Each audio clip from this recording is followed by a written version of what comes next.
جو تیری آنکھیں ہیں، تیرا چہرہ ہے، اس عشق میں مبلوس ہو چکا ہوں. وہ عشق مجھے پسند آیا ہے. میں تیری آنکھوں پر عشق کرتا ہوں، تیری آنکھوں سے پیار اور محبت کرتا ہوں.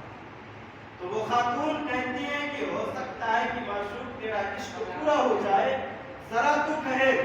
وہ خاتون جاتی ہیں مکان کے اندر، اور مکان کے اندر سے کچھ دیر کے بعد اپنی خادمہ کے ہاتھ میں ایک تشت تھالی دیتی ہے اور اس کے اوپر ایک کپڑا ڈال دیتی ہے.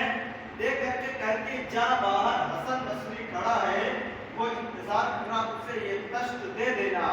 اور ایک خط لکھا، لکھ کر کے اسی تشت میں رکھ کر کے دے دیا. وہ خاتون جو خادمہ تھی وہ باہر نکلتی تشت کو لے کر کے، تو حسن بصری کے سامنے تشت کو پھیلاتی، کہتی اے معشوق آنے والے، جس آنکھ کے لیے تو ترس رہا تھا، جس آنکھ کے لیے تو عشق کا اظہار کیا تھا، اس نے یہ تشت تیرے لیے بھیجا ہے. حضرت حسن بصری آگے بڑھتے ہیں تو اس تشت کے اوپر سے کپڑے کو ہٹاتے ہیں تو کیا دیکھتے ہیں؟ جس خاتون سے عشق کا اظہار کیے تھے، اس خاتون نے اپنی دونوں آنکھوں کو نکال کر کے تشت میں رکھ دیا اور کاغذ پر لکھ دیا تھا اے حسن، اے اللہ میں تیری بندی ہوں، تیرا کوئی بندہ میری آنکھوں کی وجہ سے گناہ میں مبتلا ہو جائے، میں وہ آنکھ رکھنا ہی نہیں چاہتی ہوں، میں اسے نکال کر کے دے دیتی ہوں، چاہے یہ عشق کرنے والا لے جائے، عشق کرنے والا لے جائے. حضرت حسن بصری فرماتے ہیں کہ جب میں کپڑے اٹھایا دیکھا اس کے اندر 2 آنکھیں تھے اور کاغذ میں یہ الفاظ لکھے تھے، تو میں نے اپنی داڑھی کو پکڑا اور زاروں قطار رونے لگا. اے پروردگار، آخر یہ ماجرا کیا ہے کہ وہ ایک خاتون ہو کر کے اللہ سے اتنا ڈرتی ہے، میں ایک مرد ہو کر کے عورت کے مقابل میں نہ جا سکا، اللہ مجھے معاف فرما. الٹے قدم لوٹتے اپنے مکان میں جاتے ہیں، رات بھر توبہ استغفار میں گزارتے ہیں.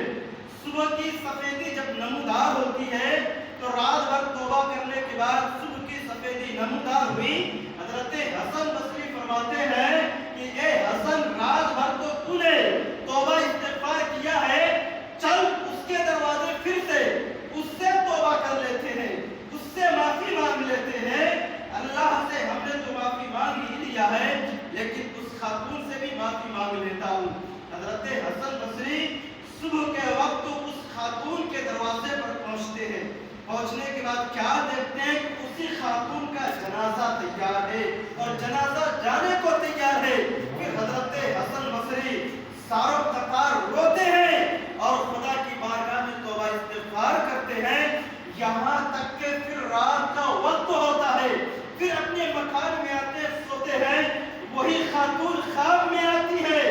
خواب میں آتی ہے تو حضرت حسن بصری فرماتے ہیں اے خاتون، میرے لیے نصیحت فرما، آخر میں کیا کروں؟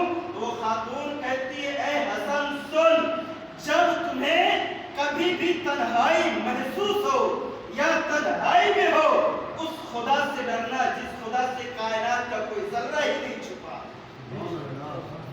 اس خدا سے ڈرنا جس خدا